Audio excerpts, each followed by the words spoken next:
अस्सलामुअलैकुम, hey guys, welcome back to my new blog.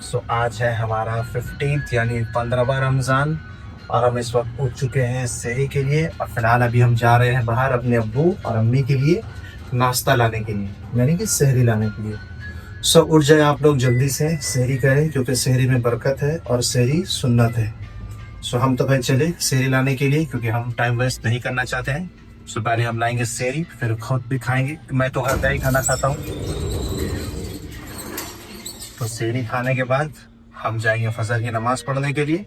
उसके बाद आगे का प्लान हम आपको बताते हैं। चलिए करते हैं पहले सहरी, फिर चलते हैं और आपको बताते हैं कि आज का प्लान क्या है। मजा आएगा आपको।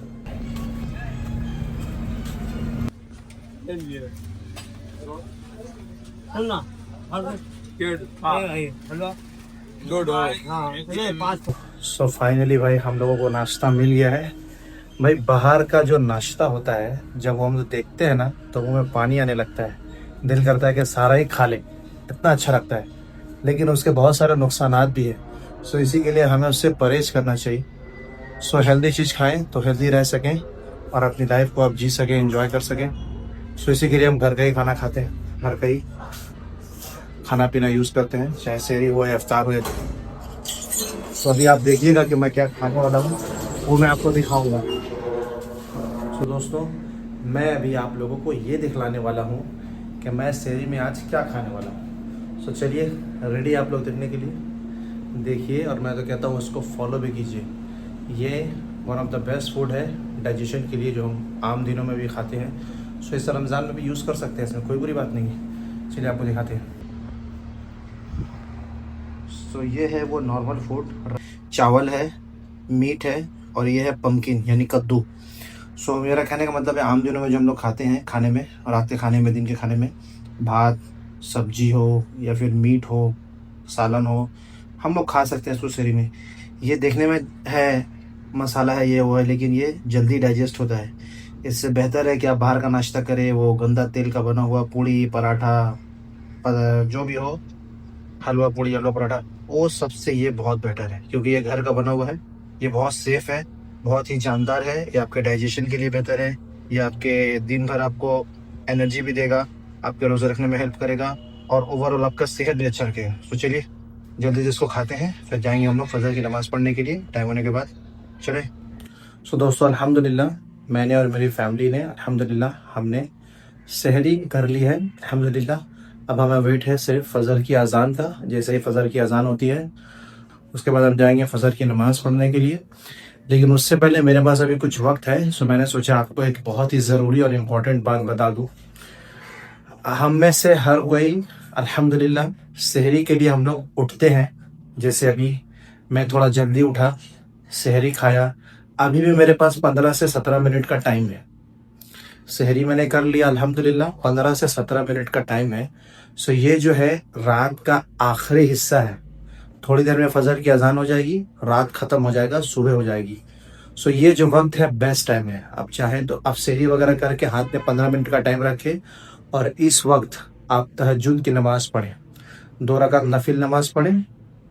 और अगर आपने वितर पढ़ लिया है तो अभी पढ़ने की ज़रूरत नहीं, और अगर आपने वितर छोड़ दिया था तो अभी आप नफिल पढ़ने के बाद 1, 3, 5, 7, 9 कुछ भी हो, 1 रकात, 3 रकात, 5 रकात, 7 रकात या 9 रकात वितर आप पढ़ सकते हैं, जैसा आपको सहूलत हो।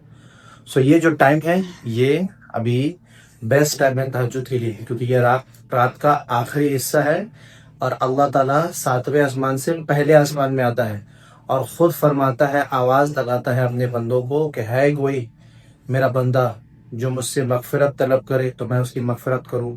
है तो मेरा बंदा जो मुझसे अपनी हाजात यानी अपनी ज़रूरत मांगे और मैं उसको अता करूं। है कोई मेरा बंदा जो मुझसे दुआ करे और मैं उसकी दुआ कबूल करूं। अल्लाह ताला खुद पुकारता है अपने बंदे को। ये हदीस के अल्फाज और ये सही हदीस है रसूलुल्लाह सल्लल्लाहु अलैहि वसल्लम की। ये वक्त बेस्ट है। थोड़ी सी जल्दी उठा करें। और अभी सामने 15 रमज़ान आज होने वाला है। समझिए 5 दिनों के बाद आखिरी अशरा शुरू होगा, जिसमें से 21, 23, 25, 27, 29 ताक आते हैं, ऑड नाइट, जिसको बिजोड़ कहा जाता है नंबर में। इनमें से कोई एक रात ऐसी है जो शब कदर है। मैं तो कहता हूँ अभी से या शुरू कर दीजिए कि सहरी जल्दी करें और उसके बाद जो वक्त मिले आप तहज्जुद की 2 रकात नमाज पढ़ें, नफिल नमाज। और वितिर अगर बाकी है तो वितिर पढ़ दे, अगर वितिर आपने पहले ही पढ़ लिया था तो कोई बात नहीं है, वितिर आप दोबारा पढ़ने की ज़रूरत नहीं है। सो मैं चाहता हूँ कि आप लोग इस चीज़ पर अमल करें क्योंकि ये वक्त जो है बेस्ट है। अगर रोज़ाना आप करते हैं तभी 15 रोज़ा अभी भी बाकी है, 15 दिन बहुत है इंशाल्लाह। और अगली बार जब रमज़ान आए तो आप पूरा महीना ऐसा कर सकते हैं। सो ये बेस्ट टाइम है अल्लाह से दुआ करने का। और अगर किसी के पास टाइम नहीं बचता है, सहरी करने के बाद 2 मिनट 3 मिनट 5 मिनट कम टाइम बचता है जिसमें आपको लगता है कि आप नमाज नहीं पढ़ सकते, सो फिर आप नमाज ना पढ़े, आप डायरेक्ट दुआ कर ले। ये टाइम दुआ की कबूलियत का है। आप उठें, सहरी किया, सहरी करने के बाद आप अल्लाह से दुआ करें जब तक अजान ना हो। जब अजान हो तो आप अपनी दुआ को कंप्लीट करके छोड़ दें। लेकिन ये वक्त है जिसमें दुआ और इबादत, इसका अजर नेक्स्ट लेवल है। आप नमाज पढ़ें, अगर कम टाइम है तो खाली दुआ कर ले और जो चाहे जितना चाहे आप अल्लाह से मांगे। अल्लाह से आप अपने मुताबिक ना मांगे कि मुझे तो सिर्फ इतनी ही ज़रूरत है।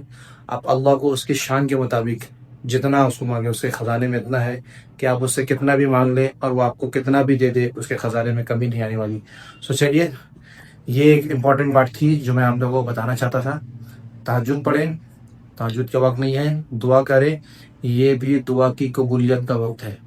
रमज़ान का महीना और वक्त तहज्जुद का, ये बहुत बड़ी बाबरकत वाली महीना है, बहुत बड़ी बाबरकत वाला महीना और बाबरकत वक्त है। सो इसका ज़्यादा से ज़्यादा फ़ायदा उठाएं। सो अब हम जाते हैं, हम भी थोड़ी अपने लिए कुछ दुआ करते हैं और इंशाल्लाह आपके लिए भी दुआ करते हैं।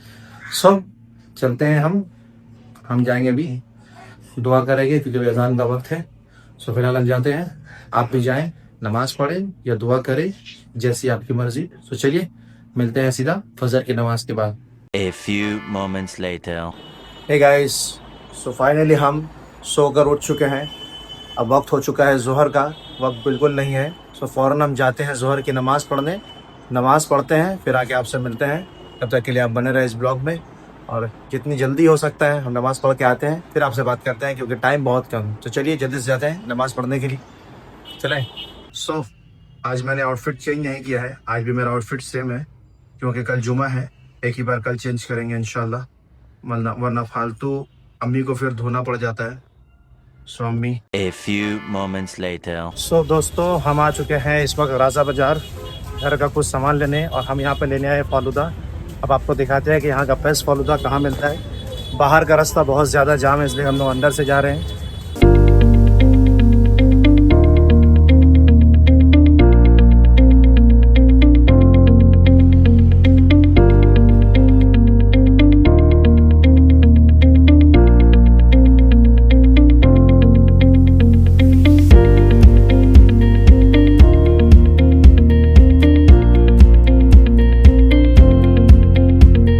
तो फालूदा का ऑर्डर दे दिया है और फालूदा अभी रेडी हो रहा है, आ चुका है फालूदा। तब तो ये हो गया आज का फालूदा। ठीक से पकड़ा हमको, टिकट हो रहे पकड़ा।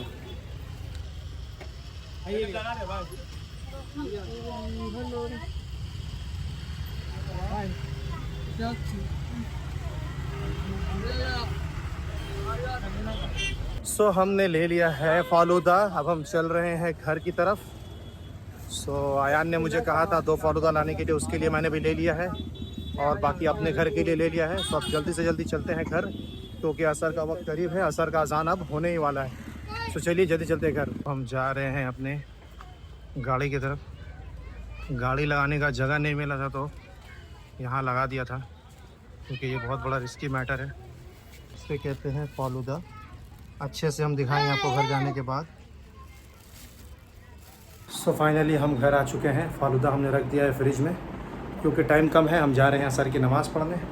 चलिए पहले पढ़ते हैं असर की नमाज़, फिर आगे आपको दिखाते हैं क्योंकि आज अफ्तारी मैं बनाऊंगा। सो आज अफ्तारी बनाते हैं और आपको दिखाते हैं कि हेल्दी फूड, हेल्दी खाना किसे कहते हैं। सो चलिए जल्दी से जाते हैं नमाज़ पढ़ने के लिए, चलें। ये है ओट्स, अभी इसमें जाने वाला है हनी, जो कि ये रहा इसका साथी हनी। फिर इसमें जाएगा ये peanut butter, one of the best chocolate peanut butter. जब ये तीनों इसमें मिक्स होगा तब आप देखिए कि ये कैसा लगेगा। बाकी ये तो है ही है। आज का इफ्तारी होने वाला है फुल हेल्दी डाइट इफ्तारी, जो एक एक चीज़ हेल्दी होगा। अनहेल्दी चीज़ भी है लेकिन वो हम नहीं खाएंगे, वो अम्मी और अब्बू खाएंगे। सो उन लोगों को खाने दीजिए, उन लोगों की मर्ज़ी। हम तो भाई हेल्दी ही खाएंगे। सो हमें हेल्दी ही खाना है और हेल्दी ही रहना है। सो इफ्तारी की पूरी तैयारी हो चुकी है। अब जल्दी से चलते हैं, उसको अरेंज करते हैं। अरेंज करने के बाद आप देखिए कि ये लगता कैसा है, और मज़ा तो अपने आप है। जब जिस्म अच्छा होगा, बॉडी हेल्दी होगी, तो सब कुछ अच्छा लगेगा। समझ में आया? तो चलो रेडी करते हैं।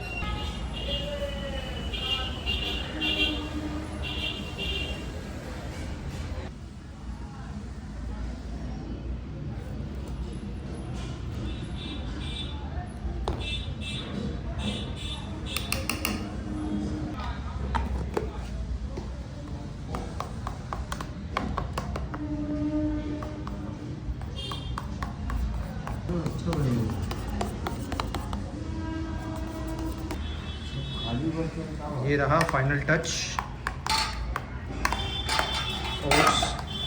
Oats honey peanut butter and banana. ये रहा फाइनल टच। घर में ट्राई करो और इसको खा के देखो, फिर समझ में आएगा। इसके साथ है ये अंडा, कार्ब्स प्लस प्रोटीन, विटामिन्स के लिए फ्रूट है, और ये हमारा नहीं है, ये अम्मी का है। वो सलाद है। Thank you and good bye, मिलते हैं कल। सो ये है फाइनल प्रिपरेशन, अम्मी का, मेरा, ये सब का, ये अब्बू का, ये सब का, ये भी सब का, ये भी सब का, आई लस्सी भी सबका, पानी है, सॉस सबका जान, पीनट बटर, रसना भी है। स्वाजान हो रहा है। बिस्मिल्लाह।